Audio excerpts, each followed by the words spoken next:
those of you who are regular literary festival hands will recognise me as someone who does a lot of the interviewing. In fact, I was in the House of Commons with Norman for a lot of the subject matter which we're going to be talking about this afternoon.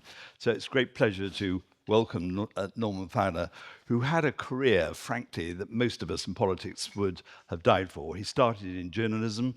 He then began into Parliament, first of all for Nottingham, then for Sutton Coldfield. And together with his two contemporaries, Leon Britton and Ken Clarke, rather set the tone for moderate conservative thinking in the 80s and 90s. And his book covers the 79 to 97 Parliament. At the heart was the strong, combative character of Margaret Thatcher. And whatever your viewpoint is on Margaret, she did change Britain, but it was an era of massive change, perhaps best epitomised by the miners' strike of the mid-80s, which I personally saw firsthand as a Nottinghamshire MP. But during that period, no one had a better viewpoint of the developments, of the politics, the issues that arose than Norman Fowler.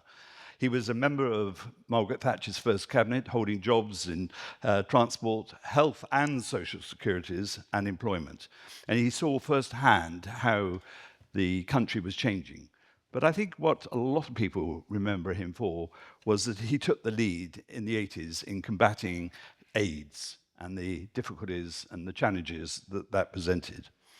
He decided to return to the backbenches in 1990 after a decade in the cabinet. And only 10 months later, Margaret Thatcher was ousted and replaced by John Major, to whom he became a close confidant. And after the 1992 election, which no doubt he'll talk about, he became John's party chairman. And his story is not just of how these two winners successfully and effectively ran the country, but it's how Margaret Thatcher started to undermine John Major and eventually campaigned against him over the Conservative fault line of Europe, which led to the overwhelming defeat in 1997. So to present the picture of those 18 dramatic years of the Conservative era, it's probably one of the most senior politicians we've had at the Literary Festival. Will you please give a warm welcome to Lord Fowler, better known as Norman Fowler.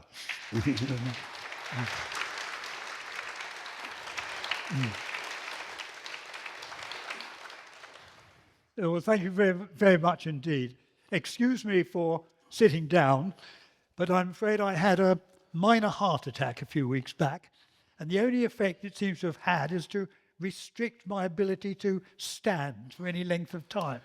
But fortunately, living in Seaview, I don't have to walk very far to take in the brilliant scenery, seen at its best at the moment in the Isle of Wight. So it could have been worse. And indeed, it could have been worse, could be the subtitle for my political career. That was when prime ministers stayed in office rather longer than they seem to do nowadays, and party leaders likewise. Do you realise that by November, the Conservative Party will have had no less than 6 leaders in 9 years? That's quite a record. So as we start the period of a new prime minister on one side and a new party leader on the other, it might be worth seeing what lessons can be picked up with the help of the diaries that I wrote at the time of that period. The diaries were kept day by day, week by week. They are what I thought at the time and what I saw, whether it was staying at the Grand Hotel at the time we were bombed, or taking part in the crucial cabinet meeting on the Falklands that decided to send the task force.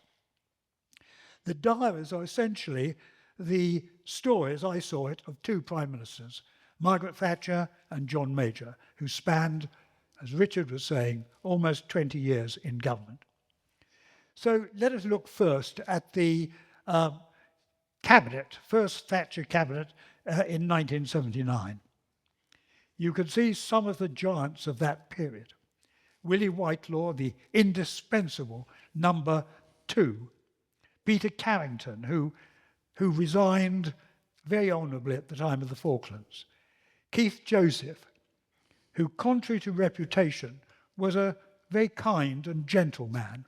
And on the other side of the leader, Geoffrey Howe, who was indispensable, but had to put up with quite a lot from the leader.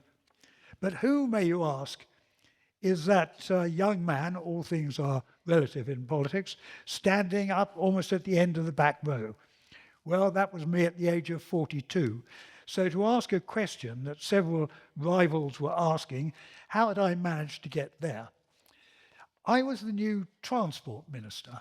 Transport was not one of the highest rated positions in government, and I was less than overjoyed to be moved to this new responsibility.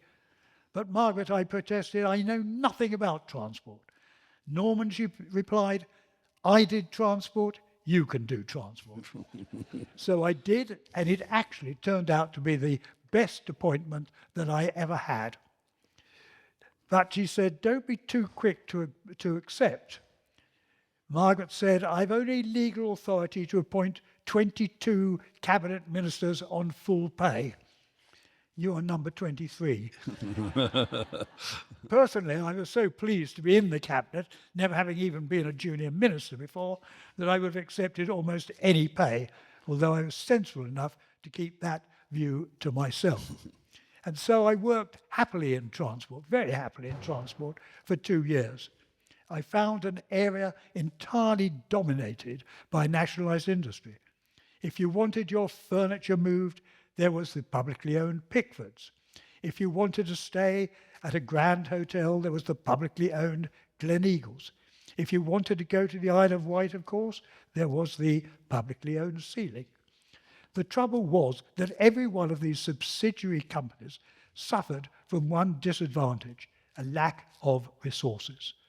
The main job of Peter Parker, the chairman of British Rail, and a very good chairman, was to run a good railway, not a group of luxury hotels. You might note my young stepson Oliver intent on dismantling the classic car at that moment. Frankly, there was simply not the money to invest in all the other companies.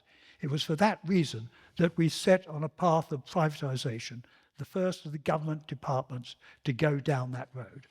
And I would claim one of the more successful. But being a cabinet minister is not just about running your department. It is also taking part in all the other major decisions of government. And in April 1982, there was no doubt which issue was dominant, the Falklands. My diary takes the story up. A telephone call comes through at home from number 10, just before 8:30 in the morning, saying that there will be a special cabinet meeting at 9:45 to discuss the position in the Falkland Islands. I drive in very rapidly, make the meeting with about 2 minutes to spare. There were some absentees, but most of the cabinet had made it. Quinton Hogg, typically on his bicycle. We are quickly told about the situation that has developed. Not only have the Argentinian fleet continued their route to Falklands, but there was now every reason to believe that troops had landed. This is not confirmed from Port Stanley, for the very good reason that we have lost communication with them. Looking back, we won in the Falklands because of the skill and courage of the British forces, but also because of the leadership of Margaret Thatcher.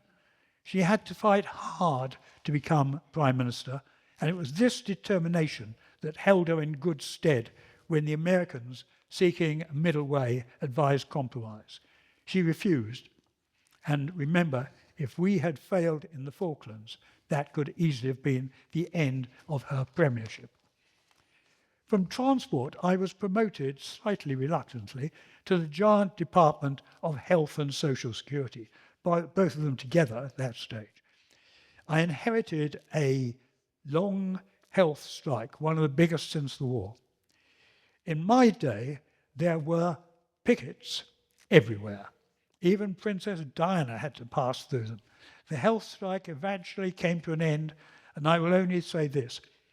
If you're fighting a dispute with the unions against you, demonstrations of hundreds of protesters marching through London and the opposition in Parliament up in arms, it's good to have someone like Margaret Thatcher behind you. The next date I would pick out is Thursday, October the 11th, 1984, the Conservative Party conference in Brighton. That morning, Fiona and I had breakfast with Roberta Wakeham, the wife of another cabinet minister, John Wakeham. It looked just like another conference day. I had lunch with the Times political staff. Fiona went back to London in the morning. Isabel my daughter, was less than 2 months old. Later, I had dinner with the BBC, and Fiona, now back home, I decided to miss out the conference ball and went for an early night. My diary again takes on the story of Friday morning. I am woken by an enormous bang and the sound of stones or bricks falling. Then there is an uncanny silence. I grope for the light. It is just before 3 a.m. I go to the door. Our small corridor is exactly the same. The lights are on.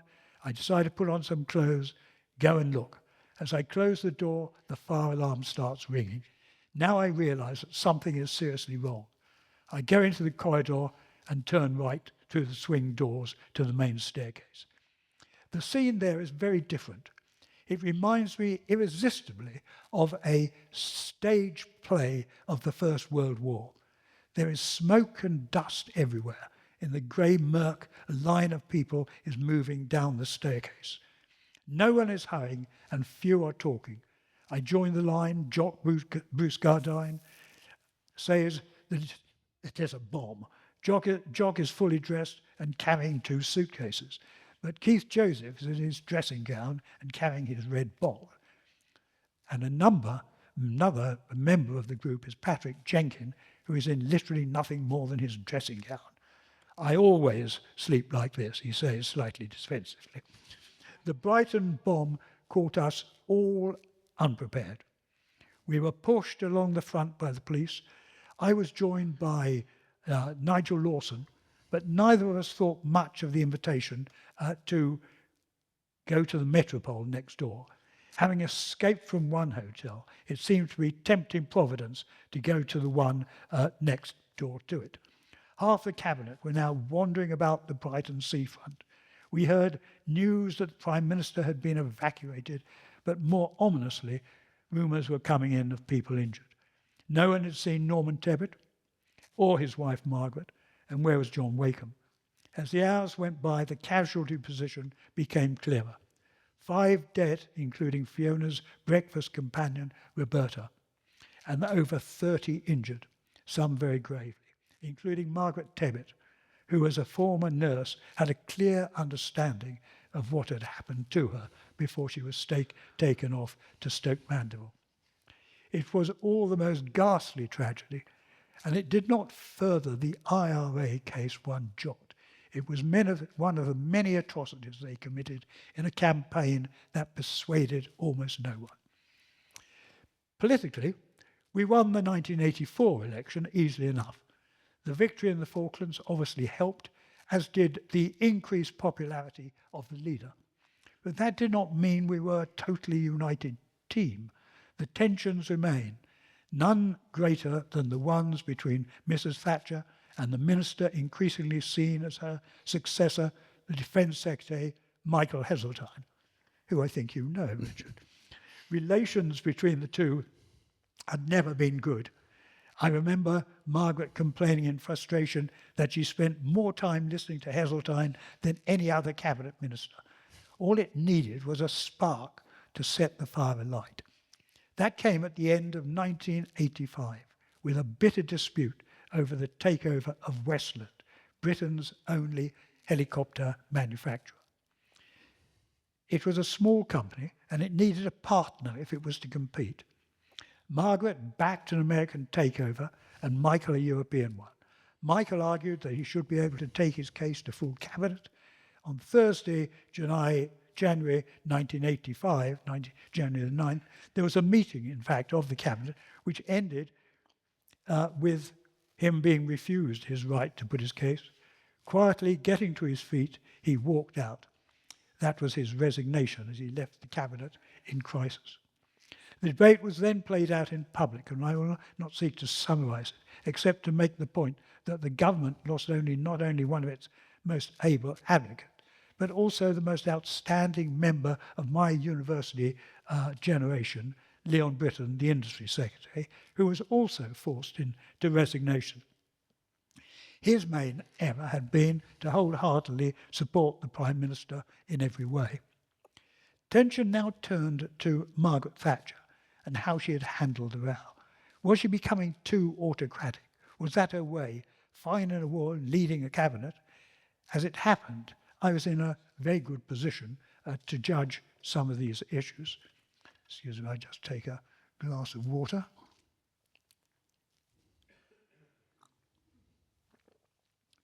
As 1985 went into 1986, there was no doubt which was the issue most in the public eye.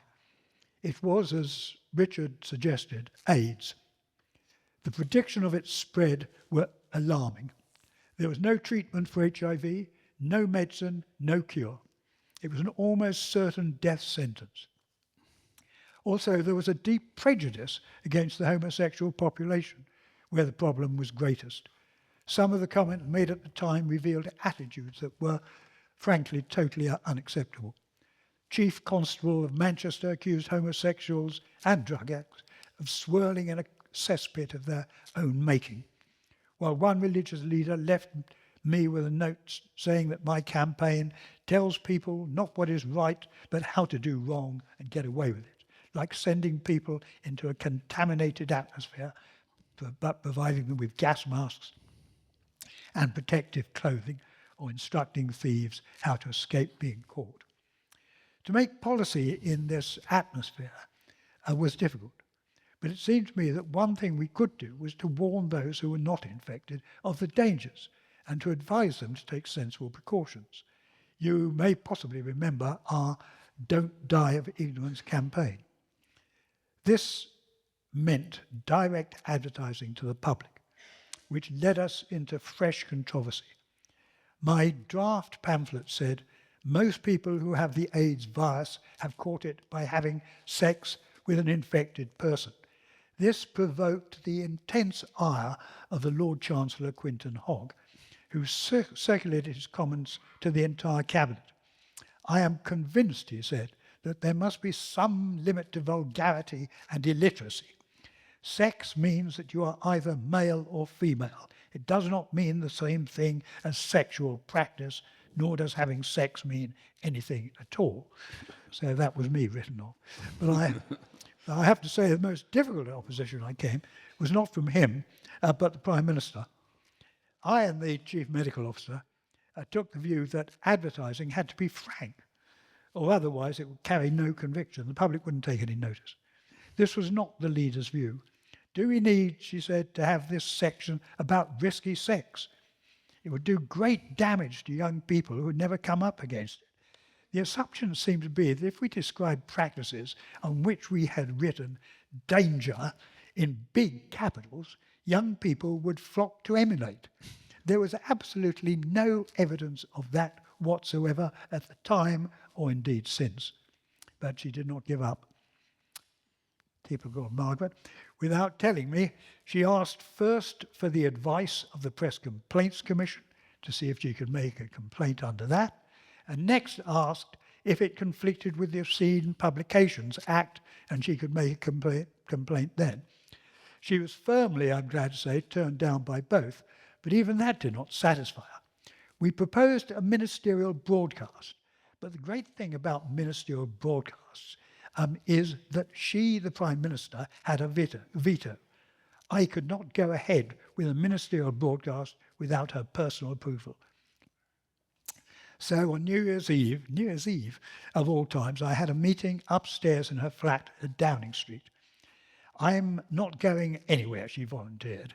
Nor she was, but more to the point, nor was my ministerial broadcast. Later in our conversation, she looked at me and said, "You should not be known just as the Minister for AIDS." I entirely misunderstood this comment. Chancellor next stop, I thought. But she didn't mean that at all. What she really meant was, for goodness sake, Norman, do something else. I can only say that we had one of the best records on AIDS in Europe. Nevertheless, I think I was lucky to survive the Prime Minister's subsequent reshuffle. As Willie Whitelaw quietly said to me later, you needed a little support. In 1987, I went to Employment Department, and thanks to Nigel Lawson, I inherited a strong position. Unemployment, in fact, fell, as that chart shows. Every month I was there. It was quite a contrast to the kind of charts we had before.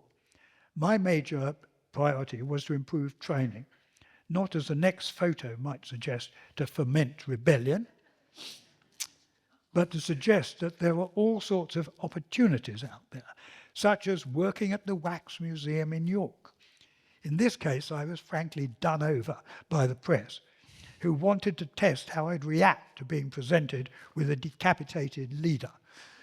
It was rather like one of those War Office selection boards to test if you would make a good officer or not. In 1989, we came up to the government's 10th anniversary. It was certainly not a case of rejoice, rejoice. Very wisely, Margaret insisted on subdued celebrations. She recognised being in office for 10 years was double-edged. I decided that 10 years in cabinet was enough. But it is not as easy leaving the cabinet as you might think. If you are sacked, there's no problem. If, however, you're going under your own steam, then the press and everyone else want to know why. So I came up with a line which has been much copied since. I said I was leaving to spend more time with my family. This earned me a place in the book of political quotations and deep skepticism from some of my colleagues, not to mention my family. As for Margaret, she went on believing that there was no one who could take her place, and certainly not the dreaded Heseltine. The scene was set for an explosion, which came a few months later when Michael challenged her for the leadership in an election which followed. In the election which followed, I was wooed by both sides. I stayed a Thatcher supporter, but then she withdrew. I was faced then with the choice between two political friends, Heseltine on one side, John Major on the other. John had served with me in the Department of Health and Social Security for several years. In the end, I backed Heseltine, but not without some misgivings. So could Margaret's defeat have been prevented? And the undoubted answer to that is yes, it could. It was a terrible campaign that was run, made substantially worse by the lady herself going off to Paris in the last weekend to take part in the celebrations that marked the end of the Cold War, and not talking to the doubting Conservatives that there were on the back benches. She won the first vote, but she was 4 votes short of the majority that the party rules required there to be, for the victory to be absolute. There had to be another round of voting, and at this point there was the unmistakable sound of rats leaving the sinking ship. The cabinet decided that she could not win, and in a series of one-to-one interviews, the advice was clear that she should withdraw. Margaret always felt that she had been betrayed by a range of people who should have supported her. She never forgave what she saw as that treachery, although it has to be said that the person who had most to complain over the years was not Margaret Thatcher, but John Major, about her attitude later. Major was the victor of the second contest between him, Heseltine, and Douglas Hurd. In that contest, Major had been backed by Thatcher. No question of that. I remember being rung up by Peter Morrison, Thatcher's PPS, whose message was crystal clear. What would have made her the defeat all right for her, he said, was if John Major was elected leader, and so he was. So all eyes were now on the forthcoming general election, due in 1992. I was asked if I would spend the forthcoming campaign travelling around the country with the new Prime Minister as father confessor friend and supporter. I didn't know about Father Confessor, but the rest sounded okay. Soon after I started, a month of rising early at around 5:30, driving into Downing Street to join the early meeting, and then to Central Office for the daily press conference. The whole affair was substantially more relaxed than in the days of Mrs. Thatcher. There was a difference in approach. I remember on the first day of my appointment driving to Huntingdon to have lunch with the new Prime Minister when he phoned. What crisis now, I thought. In fact, he only wanted to know whether chicken Kiev would be all right for lunch. I don't remember Margaret being quite as concerned about my diet. What distinguished Major in the campaign was his determination to be as close to the public as he possibly could be. That was why he adopted, and it was his decision, the soapbox. While the Labour leader went from carefully choreographed events to carefully choreographed events, John used the soapbox. It was his idea, and although some of our more pompous supporters strongly disapproved, it was a great success. At the end of the campaign, I returned to the constituency to reintroduce myself to my electors. We went to a local pub simply to be seen, and regrettably I was, by a very ample, very drunk, peroxide blonde. "Are you Norman Fowler?" she asked. "Yes," I replied. "I don't know what to say," she said. "Can I sit on your knee?" I escaped with difficulty and took the view that canvassing was over for the day. John Major won the 1992 election against all the forecasts, and a few days later I became the party chairman. And I think, Richard, that was the time, wasn't it, that you joined up with Michael Heseltine as his PPS? Correct.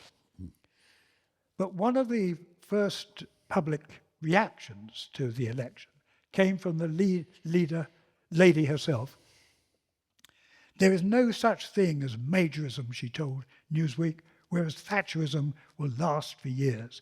It was about as unhelpful a thing as it could be, but unhappily a sign of what was to come, with frequent criticisms of the old Prime Minister and of the old Prime Minister of the new one, and some in public and others on semi-public private occasions. All these were deeply resented by John Major. This came shortly before the problems of Europe and the financial crisis with the ERM. On September the 16th, 1992, I was called to a meeting with the Prime Minister at number 10. I was expecting a one-to-one meeting, but in fact it was a meeting of the inner cabinet. Hurd, Whitelaw, Clark, Heseltine, and of course Lamont. As I entered the room, there was, to my surprise, a rumbling cheer. That was not the usual way I was greeted by my colleagues, but there we are. The reason soon became clear.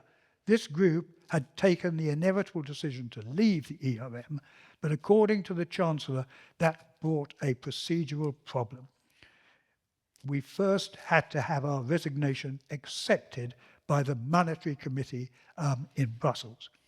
Until then, the Chancellor decreed no minister could take questions. I was party chairman, but by choice not a member of the government.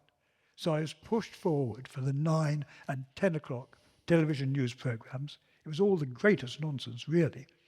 But there I was, badly briefed, ill-prepared, remembering not to repeat Jim Callaghan's response at the time of Labour devaluation crisis. What crisis? We stumbled on. European policy was a constant issue, but it was also the period of the political scandals when I was being constantly asked to intervene. David Miller had to resign. Then we had, and he did so without complaint and with very good humour. There was another case where a good minister had an affair and a child resulted. My view was that it was a matter for them, but that was not the view of much of the press.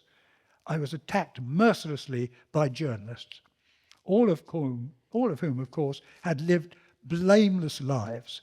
the prospect was held out of a maternity ward full of ministerial babies. These were difficult days, but they raised the whole question of private lives and politicians. Did one indiscretion cancel out years of service? There was no blanket answer to that, but an attempt was made to blame the Prime Minister after his speech on Back to Basics, where it was alleged that he had called for higher moral standards. But that was not what John Major had said. He said, and I quote, "We must go back to basics. We want sound money, free trade, traditional teaching, respect for the family, and respect for the law." In any event, it was hardly likely, given his friendship with Edwina Cowie, that he would lead a campaign which might lead him as one of the main victims. Personally, I thought, and still think, we would do better to condemn dishonesty and bullying behaviour rather than trading through politicians' private lives. By this time, I felt that I'd sorted out the organisation of central office, and thought that the party chairman should now be a member of the cabinet, which I certainly did not want to be. I'm afraid nothing changed over the next 2 years. The party had actually lost its will to win.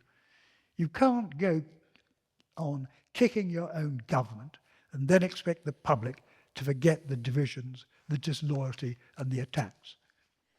Tony Blair benefited then. Keir Starmer has just benefited this year.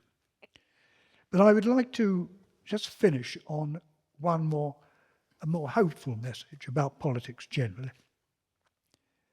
This is a picture of the so-called Cambridge Mafia.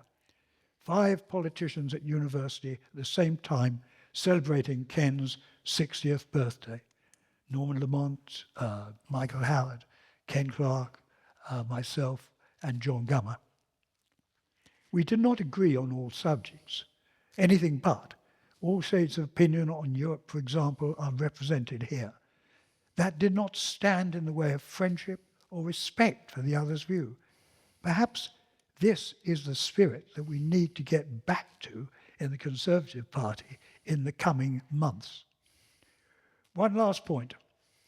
Politicians are much criticised and bad-mouthed and in the social media. It doesn't help. I cannot deny that some of the criticism is justified, but we should also recognise that the majority by far of the men and women who go into politics today are not motivated by a desire for status or wealth, but to make a change and to do some good. So that is where I stand, or to be more accurate, that is where I sit.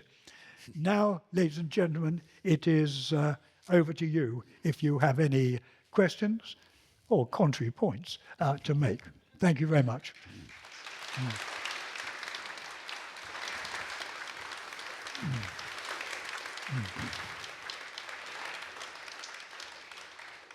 If I may, Norman, I'll just start with a couple of questions of my own. When you were talking about the AIDS campaign, not very often commented on, is the remarkable fact that you were the Secretary of State not only for what is today known as Social Security, but also the National Health Service. That is 2 major departments which you were holding down on your own. What's actually changed? Why was one person able to do it now and 2 then, and why 2 now? Why it was then, I think, it was a matter of tradition. It had been done that way since Dick Crossman, Labour politician, had been promoted to the cabinet, and Harold Wilson wanted to give him a major job, so he created this department. It was all right, but I mean, it did stretch your ability and your time very substantially indeed. And if you had 2 areas like the health service on one side, social security on the other, then there were clearly going to be clashes. It wasn't quite so controversial earlier on, but by golly, by the time I got there, it was controversial, and very controversial indeed. So I think that in the end, Margaret, when I left doing the dual role when I left, I handed over to John Moore, and John's empire got divided in two some months after that. I think it was a wise thing to do. I think it's ridiculous thinking you can do as a Secretary of State both health and social security. But it was quite an interesting period.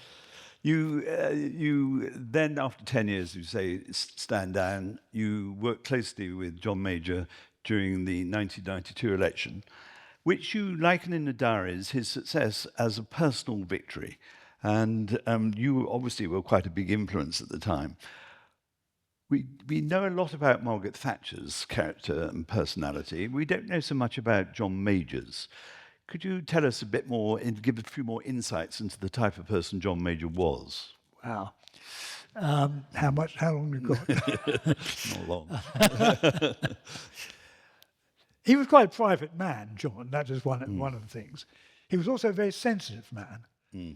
So he always read the press from beginning to end, newspapers. And you could be guaranteed that if we stopped somewhere and there was a paper there like the Evening Standard or the Cambridge Evening News or something of that sort, he would go through it to find if there was anything which mentioned him. And there were, sure as eggs are eggs, on page 16, bottom of the page, there was a piece on John Major. And he was too sensitive. He knows that. I think he now concedes that that's the case. It was a great pity that he did do that. But he was, why he was that sensitive, I don't know. I mean, we're all pretty sensitive, as you know, to criticism, but he was particularly so. It's a pity, really, because he had many of the abilities that made him actually, I think, a very good Prime Minister. He had a wide breadth of knowledge.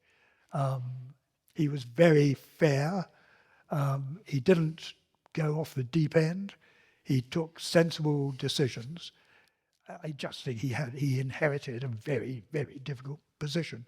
I mean, he won that election extraordinarily, but which no one expected him to do. But the fact was that there was so much baggage that had been left by Margaret Thatcher's cabinet, including my own, that he had an uphill struggle all the time. So he really didn't quite, I think, do justice to John Major. But I think what the public did feel about him is, irrespective of personal politics, party politics, he was a decent man. And he was a decent man, and that came forward. So I don't think he was too badly treated. Perhaps it would have been easier had he taken the job earlier on. Thank you.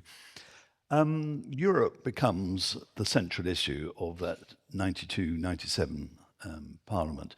Indeed, beforehand, when no sooner is Margaret Thatcher ousted from office and she calls for a referendum on the Maastricht treaties, I think, or the fourth says if we sign them, we must have a referendum, something she didn't say when she was in office.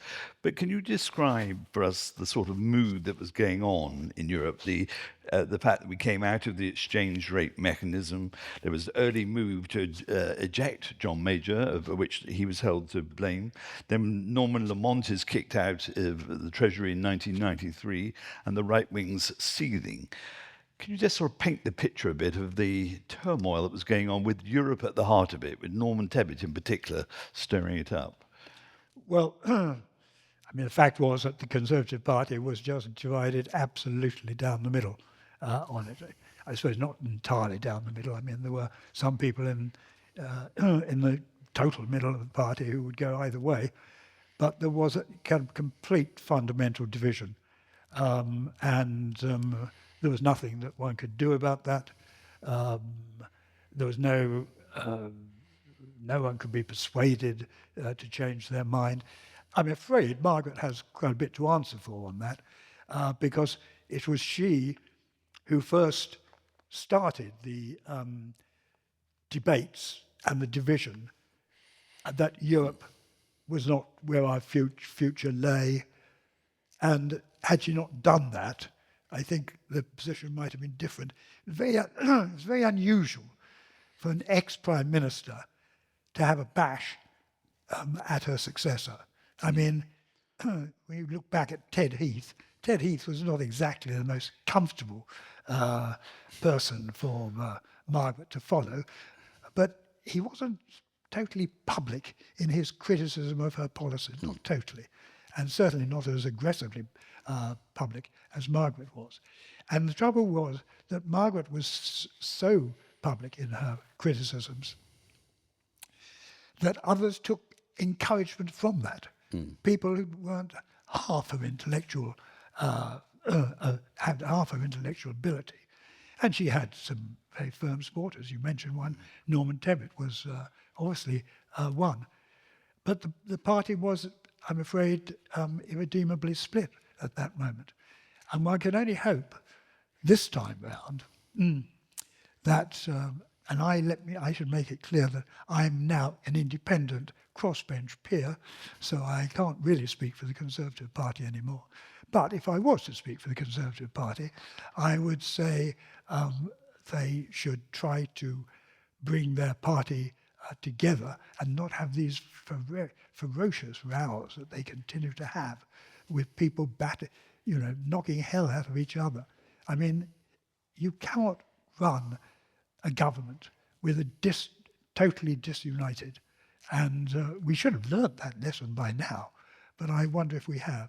The next period is going to be very testing.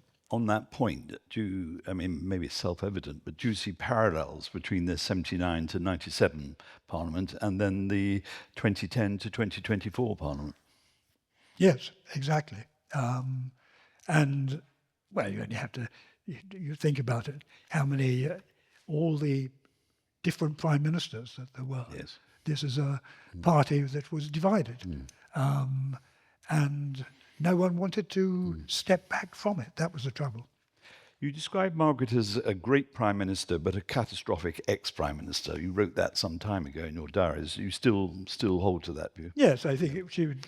Catastrophic is perhaps putting a bit high, but certainly it was the case that she was a great prime minister. I don't think that is putting it too high, but I think that she lost the support of people like me when she really went on the hunt on the issue we've just been talking about, on Europe and on other things. And she made it respectable. That was the real trouble. She made it respectable. Andrew Mackay was in the Whip's office. He must have come across this. I mean, for the backbench Tory MPs to have a bash at each other. And up to that moment, it hadn't been I won't say it had never been the case, but it certainly hadn't been the case of this quality. So there was she encouraged it, not, I think, necessarily deliberately, but she must have been completely aware of what was happening, and we haven't recovered from it yet. And that is the challenge, I think, for whoever becomes the party leader. And I remember Michael Ancram died the other day, and I remember him saying after one of the elections, there's a lot of healing to be done. My God, in me, there's a lot of healing to be done now as well. So I think the sooner the Tory party gets down to doing that, rather than having yet more debates upon whether Europe, the better it would be for everyone concerned. There speaks a retired party chairman, Brad.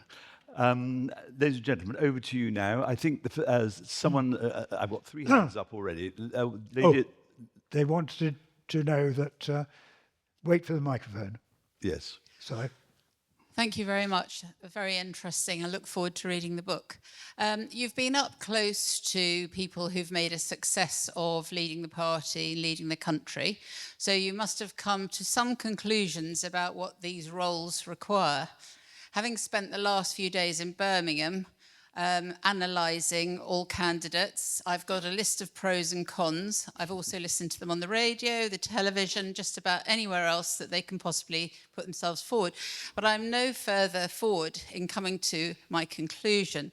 So could you help me with this by saying, what are the qualities I should be looking for in the current climate, which is difficult in many, many ways, and perhaps you could suggest where I might cast my vote. Thank you. I won't do. I think doing the latter would actually be against my. I'd be drummed out of the. Brownies. But it's a very good question, and my theory on it is this: that I think. I remember, I served, not necessarily in their shadow cabinet, sometimes in their shadow cabinet, sometimes not. And the most successful shadow leader I served with was William Hague. And the reason was that William Hague may not have made such an impression on the country. In my view, he went too early, should have spent another term and then gone. But his speaking ability was such that there was no one in Westminster on either side who could touch him. And he was just very, very good. And I remember there was one statement that I think Gordon Brown made, and his side was absolutely the greatest joy. And I remember someone sitting next to me on the front bench saying, I don't know how he follows that. But he did. And the case was that every time he came up trumps. So although the press say it doesn't matter, Parliament doesn't matter anymore, actually Parliament does matter for people who are in it, which is after all the people who are actually running things. So if you want to keep your people on your side, the thing to do is to have a leader who can speak well and has the ability to do that. So William Hague it may not be the fashionable choice, and sadly he's not a candidate anymore.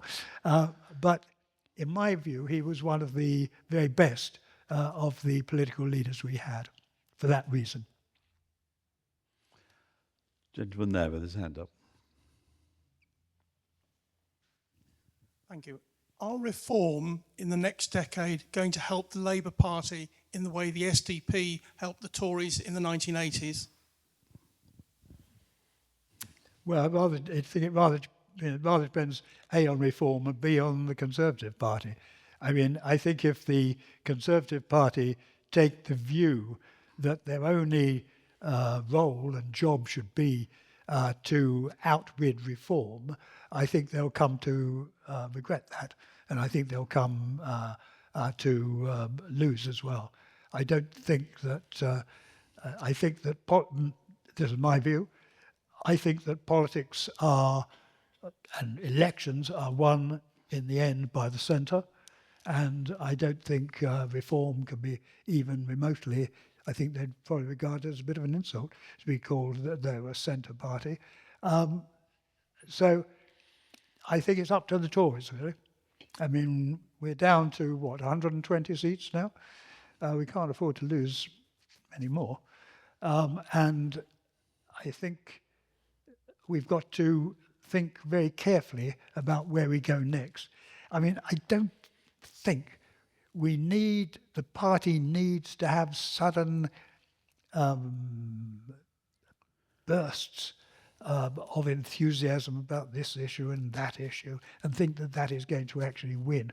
What we need, and what opposition gives you, the great thing that opposition gives you, is a bit of time to consider where you are and what you can do to put things right. And that's what we've got at the moment.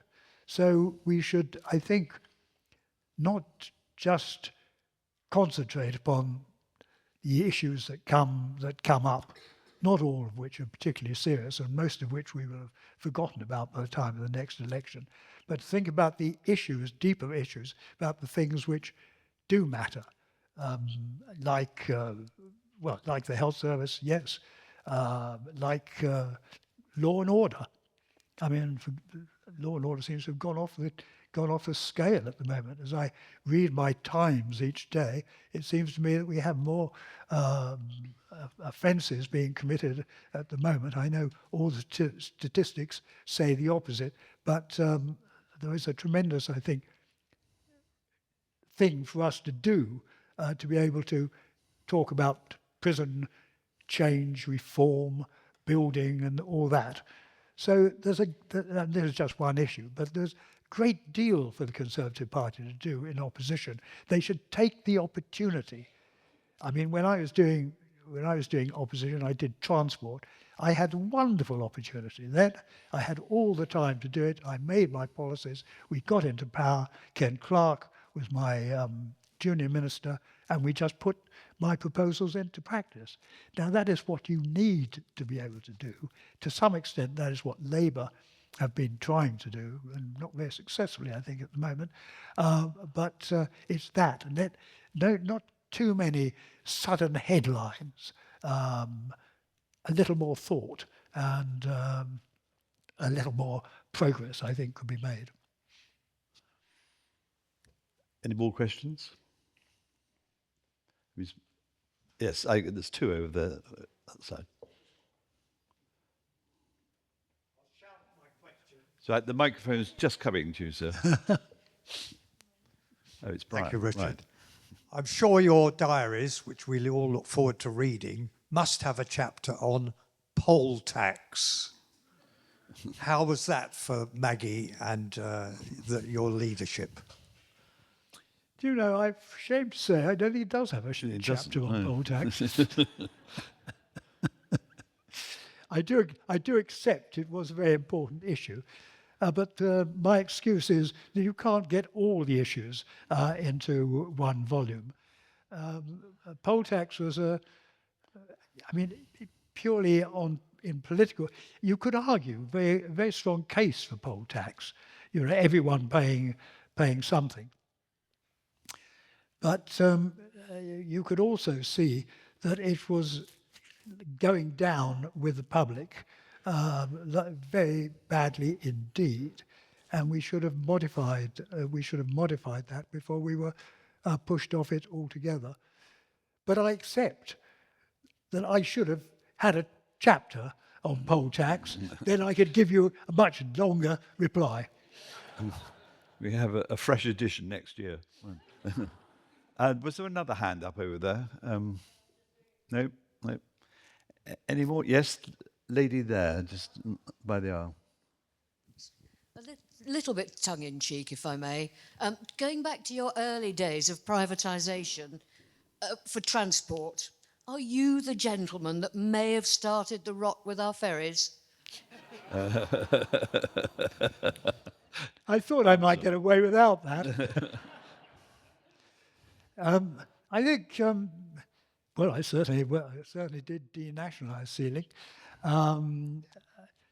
but I think there's a bit of a myth which has grown up over the time I've been here, that the time before was absolutely golden. It's rather like British Rail, you know. They say before it was denationalised, it was such a wonderful service. Well, and I don't think it was such a wonderful service before. I think we made mistakes with sealing. We should have. One of the things I did with one of the companies I denationalised was National Freight Company. And we made them all shareholders. And that changed the outlook of the company very substantially. We had annual general meetings, which normally were taken by about 100 people. We had 3,000 turning up to there because it was their money and their interest. We need to get, that's another of these issues that we need to get into. We never took it any further after I went, and we should have done. But I think I'm going to leave it to the Isle of Wight newspaper and everybody else to knock hell out of the ferry service. I think it's not the easiest service of all to run, but like you, I tear my hair out from time to time on where it's gone wrong. But anyone who's got a magic answer to it, I'd be very happy to pass on to the new owners. Perhaps our 2 new MPs might take up the cause. Yes. Ladies and gentlemen, that it's time to draw stumps. Thank you all very much for coming. Norman's quite happy to sign books. I think, am I right in saying you go through the exit there, in the room next door? But before you do that, will you all join me in thanking Norman Fowler for a really riveting interview?